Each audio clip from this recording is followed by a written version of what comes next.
আসসালামু আলাইকুম।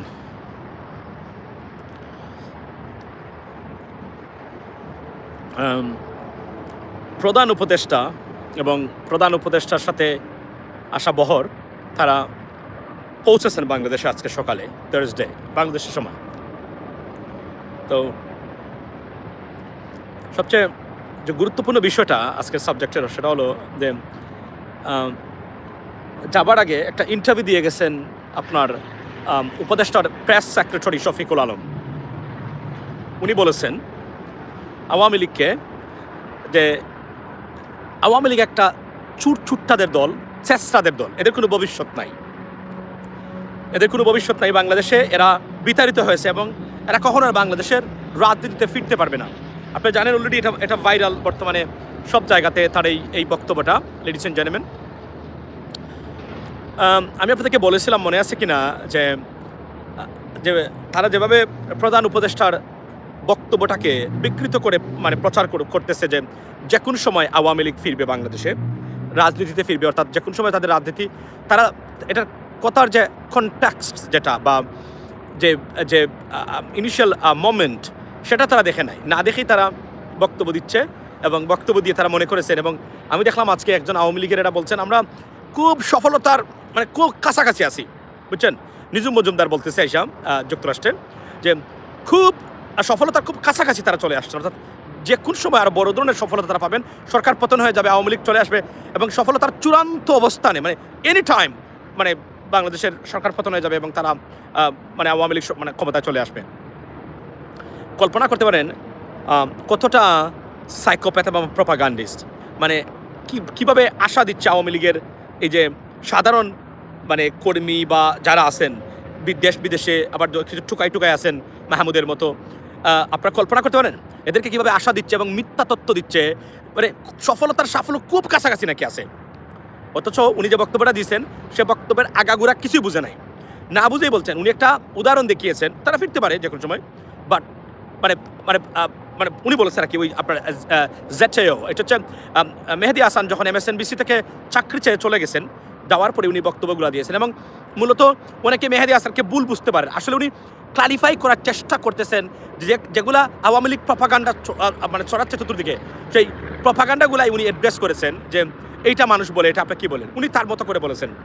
ধরেন সবচেয়ে সুন্দর বক্তব্য ছিল যে ভারত বিষয়ে, যে ভারত হলো ভারতের সবচেয়ে বড় স্পেশালিটি হলো ফেক নিউজ, অর্থাৎ প্রপাগান্ডা বা মিথ্যা গুজব ছড়ানো, এবং তাদের মিডিয়ার অন্যতম মানে কাজ এটা, উনি এটা বলেছেন। আচ্ছা, আনিস আলমগীর ও রনি দালাল। আচ্ছা, আমি আনিস আলমগীরের কথাটা ভাই আমার মনে করিয়ে দিবেন আবার, আমি আসছি, আমি একদিন তার সাথে টক শুতে গেছিলাম এখানে, আমি বলছি আপনার কাহিনী। সো আপনার এটাকে প্রপাগান্ডা করে যেভাবে বক্তব্য দিচ্ছে আলমগীর, দেখলাম সরি নিজুম মজুমদার, যে সাফল্য নাকি খুব কাছাকাছি, অথচ আপনি দেখেন অস্তিত্বহীন অবস্থায় বর্তমানে আছে, কোনো ধরনের কোনো গতি নাই, কিন্তু তারা মনে করে যে তারা সাফল্যের নাকি মানে খুব কাছাকাছি আছে। এবং গতকালকে আমি বলছিলাম যে যে অসুর দেবতা প্রেসিডেন্ট ডোনাল্ড ট্রাম্প এবং ডক্টর মোহাম্মদ ইউনূসকে বানাতে গিয়ে নিজেরাই অসুর হয়ে গেছে ভারতীয় মিডিয়া এবং ভারতীয় এই প্রপাগান্ডিস্ট যারা আছে তারা। লেডিস এন্ড জেন্টলম্যান, আচ্ছা এখন আসি আনিস আলমগীরকে নিয়ে। আনিস আলমগীর, একদিন আমি একটা টক শোতে গেছিলাম আনিস আলমগীরের সাথে, আমার দেখার পরে তার যে গা জ্বালা পুরো, আপনি বিশ্বাস করেন মানে সে আমার দিকে তাকাতেই রাখি না এমনভাবে, সেটা আওয়ামী লীগের দালাল। সেদিনে আমি বুঝেছিলাম যে আনিস আলমগীর কত বড় দালাল। এবং মনে আছে তার পোস্টটা কিন্তু ভাইরাল বর্তমানে, এই যে মানে আই থিঙ্ক জুলাই 2024 মানে জুলাই 24 অর্থাৎ 24 সালের জুলাই আন্দোলনের সময় 24শে জুলাই একটা পোস্ট এসেছিল, সেখানে লিখেছিল বিএনপি জামাতের অগ্নিসন্ত্রাস করে তারা মনে করে ক্ষমতা চলে যাবে, মানে মানুষের সম্পদ নষ্ট করে এই সে করে একটা পোস্ট দিয়েছিল আনিস আলমগীর। এই পোস্টটা আমার কাছে এখনও আছে, গতকালকে আমি দেখলাম এখানে আমরা রেখেছি আবার। সো এই আনিস আলমগীররা দালাল, মাসুদ কামালরা দালাল, এরা ভিতরে আওয়ামী লীগ বা ফেসিজমকে আবার তারা কামনা করে, কেননা তারাই সবচেয়ে বড় বেনিফিশিয়ারি ছিল। আমি জানি না আনিস আলমগীর কীভাবে এখনও আপনার বাংলাদেশে তাদেরকে ইনভেস্টিগেট করা দরকার আনিস আলমগীরকে। বিশ্বাস করেন এরা আওয়ামী লীগের অঘোষিত দালাল। লেডিস এন্ড জেন্টলম্যান, বিশ্বাস করেন এরা মনে প্রাণে দিনে দুপুরে প্রতিদিন কাজ করে আওয়ামী লীগকে ফিরিয়ে আনার জন্য, ফেসিজমকে ফিরিয়ে আনার জন্য। এদের কারণেই বাংলাদেশের গণতন্ত্র বিপন্ন হয়েছিল, বাংলাদেশের মানুষের অধিকার বিপন্ন হয়েছিল। এরাই ভারতীয় দালাল, আপনার এই সিক্রেট দালাল, এরাই দেশটাকে আমাদের এভাবে কবজা করে রেখেছিল। সুতরাং তাদের বিষয়ে সচেতন থাকবেন যারা বাংলাদেশের মানে মানুষ যারা আছেন, please be aware of them. তাদের অ্যাক্টিভিটিস কিন্তু সবগুলো ভারতের পক্ষে, ভারতীয় দালালেরা এরা চায় বাংলাদেশে আবার মানে এই ফেসিজম এবং ভারতীয় আগ্রাসনকে প্রতিষ্ঠা করতে, এবং এরা ইনভিজিবল ভারতীয় দালাল। এটা মাথায় রাখবেন আমাদের সবাইকে আমি অনুরোধ করবো। আচ্ছা, এনসিপিকে বেগুন মার্কা দিলে কেমন হয়? আচ্ছা আসি। আচ্ছা, বেগুন মার্কাটা এটা কোনো ইজ্জতের মার্কা নয়। এটা আমি মনে করি এই মার্কাটা নেওয়ার চেয়ে না নেওয়া ভালো। এটা হাস্যকর একটা মার্কা, কোনো অবস্থা যেন বেগুন নেয় না তারা। এটা মাথায় রাখতে হবে, বেগুন নেওয়াটা উচিত হবে না। এটা একটা মানে এটা আমি মনে করি যে ভেরি হিলারিয়াস একটা মার্কা তাদেরকে দেওয়া হয়েছে। বাই দ্য ওয়ে, তো আনিস আলমগীর গ্যাং যারা আছেন, মাসুদ কামাল, আনিস আলমগীর, দেখবেন কাজে না কাজে বুঝাইতে চেষ্টা করে Awami League was better of, Bangladesh was better of with Awami League, কাজে না কাজে। এবং এরা বাংলাদেশের গণতন্ত্র, বাংলাদেশের মানুষের অধিকার নিয়ে জীবনে একটা ডু শব্দ করে নাই এই আনিস আলমগীররা। সুতরাং এই আনিস আলমগীরদের বিষয়ে সচেতন থাকবেন। দেখুন, সে বলছে আপনি সে তার স্পর্ধা দেখেন, যে বাংলাদেশে থেকে বলতেছে যে আপনি যে জাদুঘর করলেন এটা অন্য সরকারে সে কি রাখবে? এটাকে সুন্দরভাবে উপস্থাপনা করতে পারতো যদি তার মনের ইচ্ছা থাকতো, কিন্তু বুঝাচ্ছে যে জুলাই আন্দোলনের জাদুঘরকে লাঠি মেরে ফেলে দিবে পরবর্তী গভর্নমেন্ট যারা আছে তারা। মানে আপনি কল্পনা করতে পারেন, এই দেশটা স্বাধীন হয়েছে, ভারতীয় আগ্রাসন থেকে আমাদের দেশ মুক্তি পেয়েছে, সেই দেশের একটা গুরুত্বপূর্ণ স্থাপনা নিয়ে তার বক্তব্যটা আমি বললাম না। আমি বিশ্বাস করেন, আমি যখন টকশুতে গেছিলাম, আনিস আলমগীর ছিল, সে আমাকে দেখে এতটা গা জ্বালা পোড়া, মনে হচ্ছে যে আমি কেন এখানে আসলাম, আমি আবার কে? মানে ওই যে আমরা তো জানে তো, আমাদের চেহারা তো পরিচিত সবার কাছেই, যে আমরা কথা বলি সরকারের মানে ফেসিজমের বিরুদ্ধে এবং তাদের বিরুদ্ধে যায় সেগুলো, রাইট? বিশ্বাস করে ভাই, তার গা জ্বালা পোড়া আমি দেখার পরে আমি মানে আশ্চর্য হয়ে গেছি। তার এটা আই ওয়াজ সারপ্রাইজ যে তার বিহেভিয়ারটা আমার প্রতি এমন কেন। এখন তো বুঝেছেন আনিস আলমগীররা কেন আমাদের প্রতি তাদের অসন্তুষ্টি এই কারণে, এই ভারতীয় এজেন্টরা কখনোই আমাদেরকে পছন্দ করে না। তারা মনে করে ভারতের আধিপত্য বাংলাদেশে প্রতিষ্ঠা হবে। এরা আসলে এক ধরনের সাইলেন্ট গণশত্রু বা দুশ্মন বাংলাদেশের মানুষের জন্য। এটা আমরা যেন অ্যাড্রেস করি প্রপারলি, বাংলাদেশের মানুষ যারা আছেন তাদের প্রতি আমার একটু অনুরোধ হলো, আমরা যেন এদেরকে প্রপারলি অ্যাড্রেস করি। এরা যে সাইলেন্ট বা secret enemy of the people of Bangladesh, এটার জন্য আমরা মাথায় রাখি। ধরেন মাসুদ কামাল, দেখবেন ঘুরে ফিরে বোঝাতে চেষ্টা করে আগের সরকার ভালো ছিল, মানে মাঝে মাঝে একটা বলবে, পরবর্তী সময় আরেকটা বলবে। এরা কিন্তু জীবনে শেখ হাসিনাকে স্বৈরাচার বলতে পারে নাই, লেডিস এন্ড জেন্টলম্যান, এই বিষয়টা মাথায় রাখবেন। এরা জীবনে কখনো শেখ হাসিনাকে স্বৈরাচার বলে নাই যে এই সরকারের মানে কি অবস্থা ছিল, তারা কি করেছে বাংলাদেশের মানুষের সাথে। সুতরাং এটা মাথায় রাখবেন, মাথায় রেখে চলবেন। মানে এই মানুষগুলাকে কখনো একবার বিএনপির পক্ষে বলবে, একবার জামাতের বিপক্ষে বলবে, আরও একবার জামাতের পক্ষে বলবে, আরও একবার সরকারের। দেখবেন এরা সবসময় তাদের একটা পজিশন আছে। পজিশন কি? ঘুরে ফিরে একটাই, আওয়ামী লীগ থাকতে হবে, ভারতীয় আগ্রাসন থাকতে হবে। এদের বিষয়ে সচেতন থাকার জন্য বাংলাদেশের জনগণ যারা আছেন, আমি তাদেরকে অনুরোধ করি, আপনাদের সবাইকে অনুরোধ করি। কারণ এদেরকে আমরা মাসুদ কামাল, মনে রাখবেন মাসুদ কামালরা কিন্তু ঘুরে ফিরে আওয়ামী লীগের সুবিধাভোগী এবং বেনিফিশিয়ারি। এদের বিষয়ে কোনো সার নয়। এরা যখনই থাকে এদের বিষয়ে সচেতন থাকতে হবে সবাইকে বলে আমি অনুরোধ করবো সবাইকে। তারপরে আপনি এটা কি বলছেন? আচ্ছা, তামিম ইকবালকে নিয়ে মানে অনেকে বলছেন তামিম ইকবাল। একটা জিনিস আমি আপনাদেরকে বলি, তামিম ইকবাল কোন দল করে কি না করে এটা আমি জানি না, আমার জানা দরকার নেই। তবে আমিনুল ইসলাম বুলবুলের শুধু ক্রিকেটার নয়, আমিনুল ইসলাম বুলবুল একজন ওয়েল এক্সপেরিয়েন্স মানে কি বলে এটাকে, প্রশাসক, অর্থাৎ একজন অ্যাডমিনিস্ট্রেটর, একজন কোচ। তার যে ধরনের ট্রেনিং আছে, তামিম ইসমাল ওই ট্রেনিংয়ের মধ্য দিয়ে যায় নাই। মনে রাখবেন, একজন অ্যাডমিনিস্ট্রেটর হতে গেলে যে প্রাতিষ্ঠানিক কিছু ট্রেনিং আছে, এটা আমিনুল ইসলাম বুলবুলের যেভাবে আছে তামিম ইকবালের ভাবে নেই। সুতরাং আমি মনে করি যে ক্রিকেট বোর্ডের সভাপতির পদে আমিনুল ইসলাম বুলবুল তামিম ইকবালের চেয়ে যে কোন জায়গায় গিয়ে ভালো ক্রিকেটার মানেই ভালো প্রশাসক নয়, কিন্তু মাথায় রাখবেন। অর্থাৎ বুঝতে হবে যে আপনার কি বলে, এই আমিনুল ইসলাম বুলবুল শুধু ক্রিকেটার নয়, অস্ট্রেলিয়াতে থেকেছে, এশিয়ান ক্রিকেট কাউন্সিলের সাথে, আইসিসির সাথে খেলে।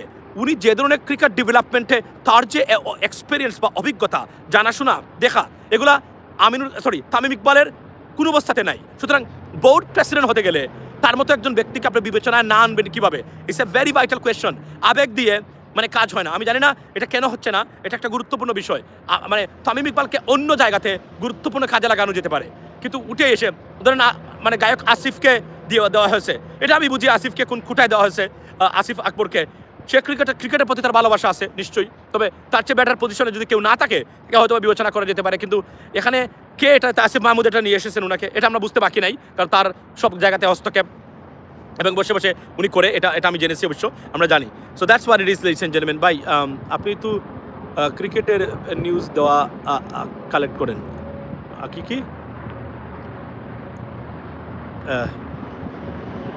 আচ্ছা, আমি আপনাকে বলি যে ক্রিকেট নিয়মিত দেখতাম, নিয়মিত খেলতাম, সুতরাং আমরা যেন রাজনীতিতে এখন ব্যস্ত হয়ে গেছি এর জন্য। নাহলে ক্রিকেট নিয়ে আমাদের যে ধারণা আছে, আপনি আমাদেরকে টেস্ট করবেন লাইভে কখনো আসলে দেখবেন আপনারা, বুঝছেন? এগুলো তো বলার দরকার নাই। এই খেলাধুলা নিয়ে আমি খুব মারাত্মকভাবে জড়িত ছিলাম খেলাধুলার সাথে, বুঝেছেন?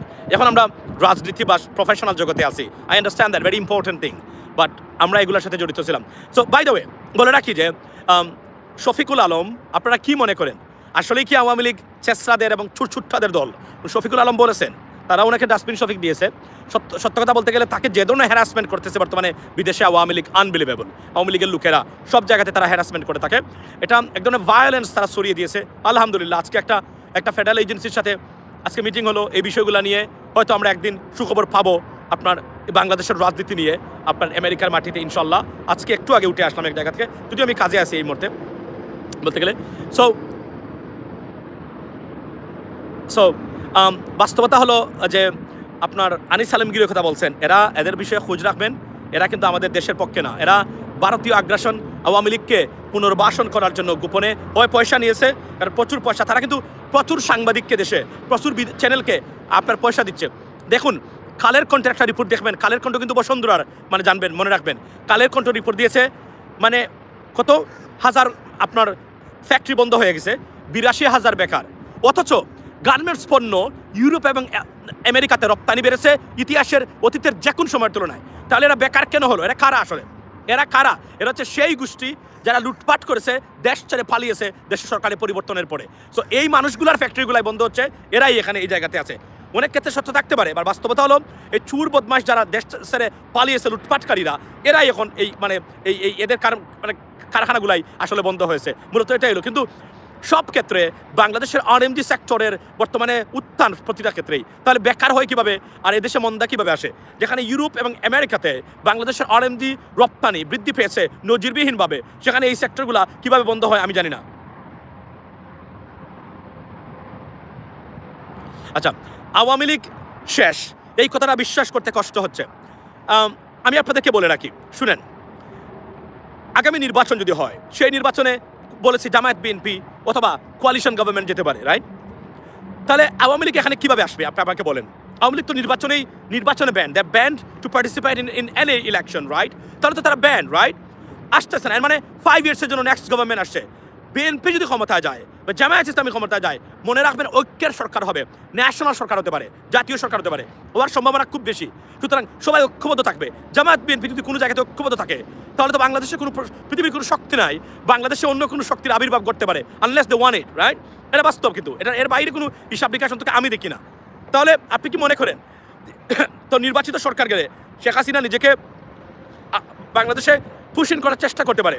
ইন দ্য মিন টাইম আগামী মাসেই শেখ হাসিনার বিরুদ্ধে রায় আসতেছে, সেটা ফাঁসির রায় আসতে পারে, যাবজ্জীবনের রায় আসতে পারে, মোস্ট প্রবাবলি মৃত্যুদণ্ড আসবে, যেহেতু মানে যদি হত্যাকাণ্ডে উনি সম্পৃক্ত থাকে, এবং উইচ ইজ মোস্ট মানে আমরা জানি যে উনি মানে বিয়ন্ড রিজনেবল ডাউট তারা প্রমাণ করে ফেলছেন তারা অলরেডি, যে সে এই হত্যাকাণ্ডগুলো তার নির্দেশেই হয়েছে, খুন গুম থেকে শুরু করে আপনার 36 জুলাইয়ের মুভমেন্টে বা বিপ্লবে এই মুভমেন্টে। সুতরাং সে তো দেশে আসতে পারবে না।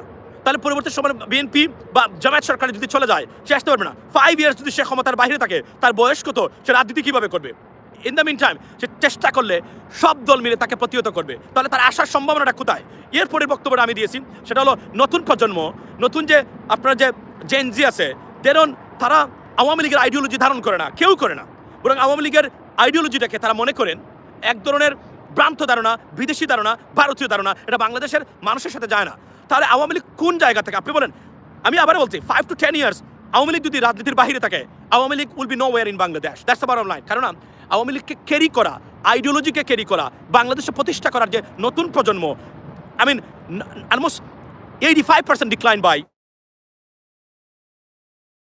আপনার যে আইডিওলজি আছে, তাহলে আওয়ামী লীগকে তো আমি অস্তিত্বহীনতা দেখতেছি আগামীতে। যদি বর্তমান সরকার এবং আগামী যে নির্বাচিত সরকার আসবে তারা যদি একটু স্ট্রিক্ট থাকে তাদের পলিসিতে, আওয়ামী লীগের তো আমি কোনো সম্ভাবনা আমি দেখতেছি না অন্তকে। আমি আবার বলছি, আনলেস বিএনপি যদি বলে না আসো আপনারা রাজনীতি করেন, অথবা জামায়াত বলে আসেন আপনারা রাজনীতি করেন, তারপরে তো বাংলাদেশের মানুষ দিবে না। কারণ এত খুন, লুটপাট এবং গুমের পরে এবং মানবতাবিরোধী অপরাধের পরে কেউ কখনো রাজনীতি প্রতিষ্ঠিত হতে পারে নাই ব্যক্তিগতভাবে। দল হবে কিনা সেটা ডিবেটেবল ইস্যু, বাট এটা অনেক ক্ষেত্রে। কিন্তু আমি তো আওয়ামী লীগের ভবিষ্যৎ অন্ধকার দেখতেছি, লেডিস এন্ড জেন্টলম্যান। এরপরেও বিদেশে তাদের যে ভায়োলেন্স, এই যে মানুষকে হয়রানি করা, মানুষের উপর আক্রমণ করা, এগুলো তো সবাই দেখতেছে বিদেশিরা, এগুলো তো বেইং নোটিসড, রাইট? এগুলো তো অ্যাড্রেস করা হচ্ছে বিভিন্নভাবে। একটা দিন তো এটা তো খারাপ রেজাল্ট বয়ে আনবে, ভয়ঙ্কর রেজাল্ট বয়ে আনবে এদের। তো এরা তো বিদেশেও মানে বিতাড়িত হবে। যাবে কোথায় এরা? এখন তো যুক্তরাষ্ট্র আর যুক্তরাজ্য, এই দুইটা দেশে যা চলছে এই মুহূর্তে, যে কোন সময় তাদের রাজনীতি বিতাড়ন হতে নিষিদ্ধ হতে পারে, যেভাবে চলছে বর্তমানে, যারা যেভাবে বেপরুয়া হচ্ছে তারা। কেননা আমেরিকান সোসাইটিতে তাদের এই নুইসেন্স, ভায়োলেন্স, হ্যারাসমেন্ট, আমি তাদের কর্মী দ্বারা, এই টুকাইদের দ্বারা, এগুলো তো সবাই দেখতেছে এবং বেইং অ্যাড্রেসড একটা ফেডারেল গভর্নমেন্টের কাছে এই মুহূর্তে আছে।